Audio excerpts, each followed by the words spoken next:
Really quickly, am I the only one that is just seriously tired of all this weekend Destinies being the same Season of the Wish thing, just with different backgrounds? It's honestly getting annoying. I need things for these thumbnails, you know? But aside from my own personal gripes, the list of topics for this week in Destiny, the date of the Final Shape raid being June 7th.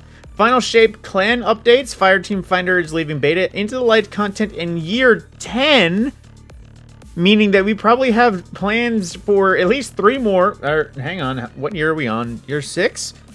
Yeah, Witch Queen was 5, Lightfall was 6. Yeah, we're going into year 7, so there's at least 2 more yearly. I digress. Bungie Bounty for Good, Onslaught Legend Challenge winners, and Into the Light launch day server fix. So of course they tell us that Final Shape's raid will start on June 4th. Won't have to wait long to tackle the raid, weird. Final Shape launches on June 4th, and the raid will launch June 7th, that immediate Friday. So, yeah, there is that, if you so care to go for it. Then as well with Final Shape, we're getting finally a clan update, where Hawthorne will have a freaking reputation system, so there's more than just the bounties that she offers. Let's see, vendor reputation rank. Let's see, higher difficulty activities, more progress. Clan bounties also getting some love. With the Nightfall bounty no longer requiring level 6 to obtain, that seemed pointless. There will also be 2 new bounty types, one for seasonal and one for dungeons. All clan bounties will be granting some clan reputation. Clan perks of yore have gotten a little stale, and getting a full refresh, including clan level 2 will make it so the raid banner sold from Hawthorne cost less. Level 3, the first clan bounty completed each week grants an exotic. Level 4, raid rotator challenges grant spoils of conquest. Trials win grant additional trials rep. Rank 5 gets you earned a bonus crafted weapons XP from completing ritual playlist activities. And rank 6, completing all clan challenges in a week grant an ascendant alloy. Wow, they are really getting that going. And as well, Fireteam Finder is, I guess, leaving beta. Let's see, feedback, improvements, lots of variety. Okay, that's it. And with Destiny 2 Into the Light, we've introduced a variety of activities and rewards to celebrate the lead up to Final Shape. This includes a blend of limited time content with activities and rewards will continue to be available to players even after the event ends. We'd like to give you a full breakdown of the content plan leading up to the Final Shape. So, time-limited activities and rewards. To start, we want to highlight the content will be available during Destiny 2 Into the Light, which will be Pantheon, activity, and raid emblems. Pantheon is our raid boss gauntlet that will be available from the 30th to June 3rd. That's probably going to be a mistake because from the sound of it, there's a lot of hype around Pantheon. With it, we wanted to create a unique and challenging event that players could test their mettle against prior to the big battle in Final Shape. Pantheon will offer a chance to earn a variety of emblems, and similar to limited time emblems we made in the past for contest raids, we expect the exclusivity of these emblems will make them highly sought after. We've been thrilled to see the response to our reveal of Pantheon, and no players at Eagle jump in and play. While our initial stab at Boss Gauntlet was always intended to be a time-limited event, we are eager to see player feedback about the mode and inform future plans. They better have a return planned. Then Into the Light Seal and Pantheon Seal and title. The Godslayer title earned throughout the Pantheon event, and the Brave title earned through Destiny 2 Into the Light triumphs will also be time-limited, of course. As in this case with the Moments of Triumph, these titles are meant to commemorate a unique moment in time and show others, players, your accomplishments during Destiny 2 Into the Light. When you see these in the future, you will know these Guardians are stood tall as you prepare to battle the Witness. Now, of course, limited edition variants of the Brave Arsenal. There are limited edition variants of the weapons that won't be available until June 3rd. The weapons, however, will stay. Important note there. The Hall of Champions' associated content, such as R-Site 99-40 quests, armor chest, and weapon attunement, will no longer be available after June 3rd, while the Hall of Champions will have served its purpose as a base of operations as we defend against the Witness forces before the Final Shape.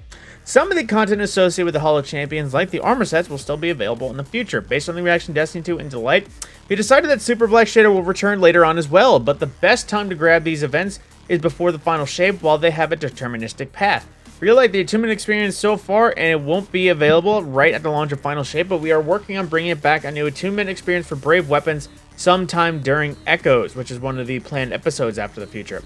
Which, another thing like that, why is it that the 30th anniversary social space has stuck around so long, even though they've suggested it won't be around forever, but Into the Light social space is immediately gone? Why? But content continuing after June 3rd. There are some new features and rewards in Destiny 2 Into Light we plan to keep coming around after the event ends. Onslaught's activity and the Brave Arsenal weapons. The Onslaught activity and the Arsenal rewards will move to Vanguard Ops as a dedicated playlist when the final shape releases. We're planning for weapon attunement to return in some form to Echoes. They already mentioned that. So yeah, Onslaught in the regular rotation. That actually would be entertaining instead of just a random battleground or whatever, actually having Onslaught instead. 3 PvP maps staying, Whisper and 0 Hour. This is actually important. Reprise missions will continue to be available and moved to the Legends tab after June 3rd. The exotic weapon and the catalyst rewards from these missions will still be available to earn from Arist, Morn, and Ada1. Parade armor and shaders, finally as mentioned above. The above shaders added in Destiny 2 and Delight will be available to earn after June 3rd. Let's see. That's it. Then Bungie Money for Good. Of course, it returns alongside Kilts for the Kids campaign, another sort of just Bungie fundraiser in case you want to participate.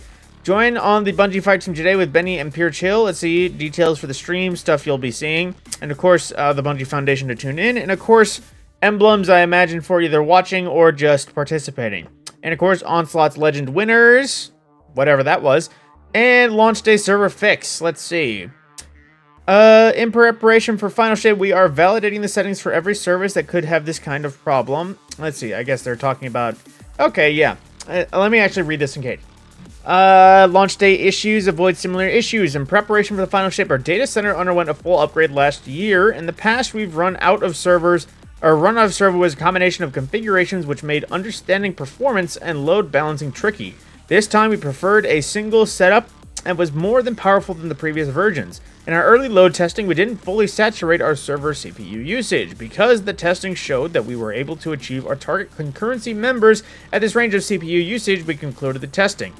When we shipped Destiny 2 into the light, we quickly realized something was wrong. As people started joining the game and our concurrent number grew, our performance metrics weren't scaling as expected. Some servers were getting close to 100% usage, while others are effectively at 0. Correspondingly, some users were having a normal experience and some were having consistent problems, rewards showing up late, getting kicked for the game, and so on.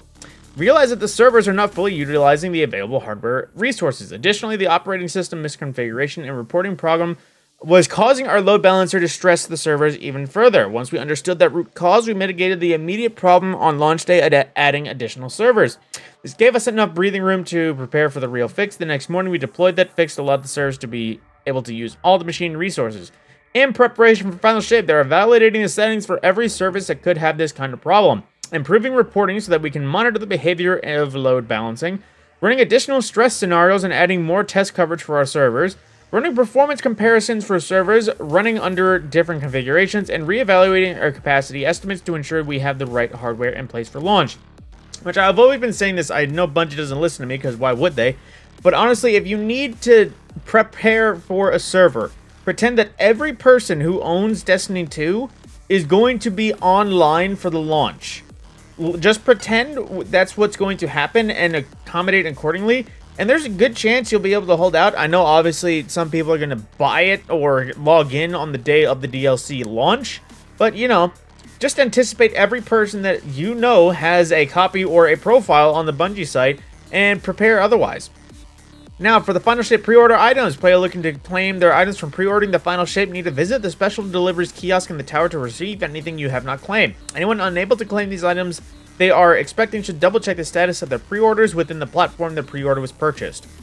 And some known issues. Claiming a new light kit can override existing loadouts. Yes, I've noticed that, and unfortunately my solar loadouts are all bupkis in terms of their stuff. One of the prison cells in the Warlord's Ruined Dungeon has an additional door blocking solo completion. The laser cutter ship wings and translucent parts of the Afterglow Sparrow disappear when equipping certain shaders. The gilded cage ornament for Whisper of the Worm exotic is missing some details when viewed from specific angles. Players who have text chat disabled via settings or age gating will have their text chat UI disappear entirely instead of displaying a disabled message.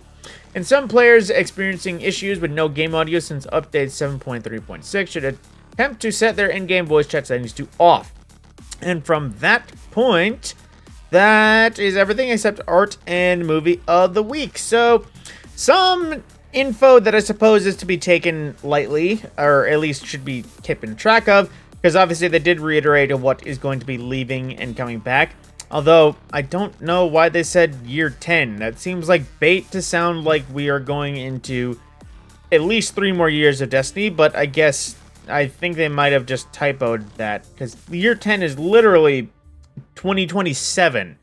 And by that point, for all we know, Destiny 3 or Payback or whatever the hell it's called is going to be on the list. But with that, yeah, that has been This Week in Destiny. There's not much else to talk about, really. So with that, my name is TheMadScorpyon. I will see you in the next video.